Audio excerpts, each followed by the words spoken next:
चलिए जानते हैं आज के देश और दुनिया के महत्वपूर्ण 20 बड़ी खबरें सिर्फ 5 मिनट में। पर अभी तक आपने इस वीडियो को लाइक नहीं किए हैं तो लाइक कर लीजिए, चैनल पे नए हैं तो चैनल को सब्सक्राइब कर लीजिए। तो चलिए वीडियो को स्टार्ट करते हैं।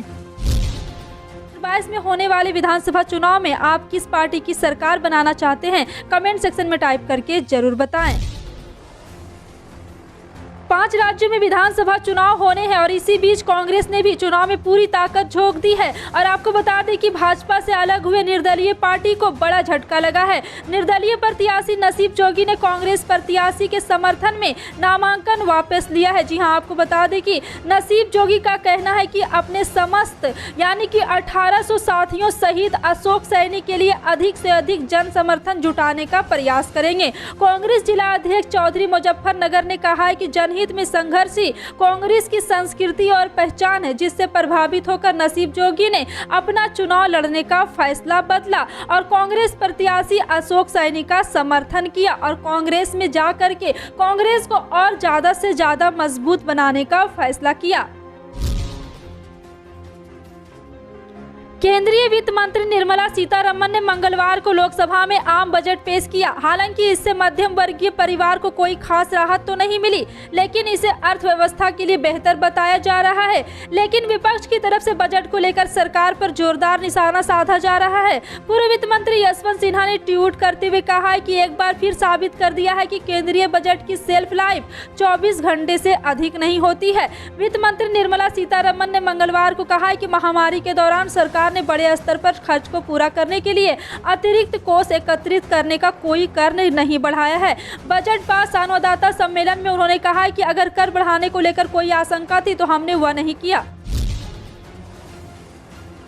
तेलंगाना के मुख्यमंत्री केसीआर ने मंगलवार को बीजेपी और प्रधानमंत्री नरेंद्र मोदी पर निशाना साधा। केसीआर ने प्रेस कॉन्फ्रेंस कर कहा, जब बंगाल में चुनाव था तब पीएम टैगोर की तरह दाढ़ी बढ़ाई, जब तमिलनाडु गए तो लुंगी पहनी, अब पंजाब में चुनाव है तो पगड़ी और मणिपुर उत्तराखंड के लिए वे स्थानीय टोपी पहन रहे। ये सब क्या है? उन्होंने कहा है कि भाजपा को कोई शर्म नहीं है और पार्टी को बंगाल की खाड़ी में डुबो देना चाहिए। उन्होंने कहा है कि वो जल्द ही एक समान विचारधारा वाली पार्टियों के नेताओं से मिलेंगे और अगले लोकसभा चुनाव में बीजेपी को हराने के लिए काम करेंगे। उन्होंने कहा है कि देश के लिए जो भी जरूरी होगा हम करेंगे, चुप नहीं बैठेंगे। लोकतंत्र हमारे पीएम बहुत ही दूरदर्शी हो गए हैं। इतना ही नहीं, केसीआर ने बजट 2022 को लेकर केंद्र सरकार पर निशाना साधा। उन्होंने कहा कि इस बजट में कोई दिशा नहीं, यह गोलमाल बजट है। बीजेपी ने इस पर पलटवार करते हुए केसीआर पर निशाना साधा। इतना नहीं, बीजेपी ने केसीआर के पीएम मोदी वित्त मंत्री के खिलाफ दिए बयान को अपमानजनक बताया।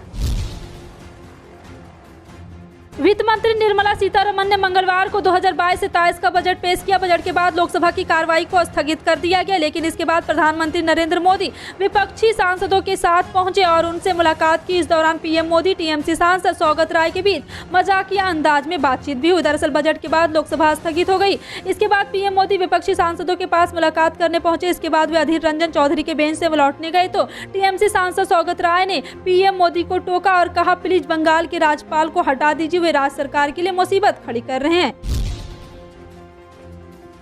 प्रधानमंत्री नरेंद्र मोदी ने आज बजट और आत्मनिर्भर भारत विषय पर भारतीय जनता पार्टी के कार्यकर्ताओं को संबोधित किया। इसमें उन्होंने बजट पर विस्तार से बातचीत करते हुए इसके फायदे गिनाए। पीएम ने कहा है कि बजट 2022 से देश को आधुनिकता की तरफ ले जाया जाएगा। पीएम ने कहा है कि भारत का आत्मनिर्भर बनने के साथ साथ इसकी नींव पर ही आधुनिक भारत का निर्माण करना भी जरूरी है। अपने संबोधन में पीएम मोदी ने कहा है कि देश आजादी के 75वें वर्ष है। इस वक्त देश 100 साल में आई सबसे बड़ी महामारी से लड़ रहा है। कोरोना दुनिया के लिए अनेक चुनौतियां लेकर आया है।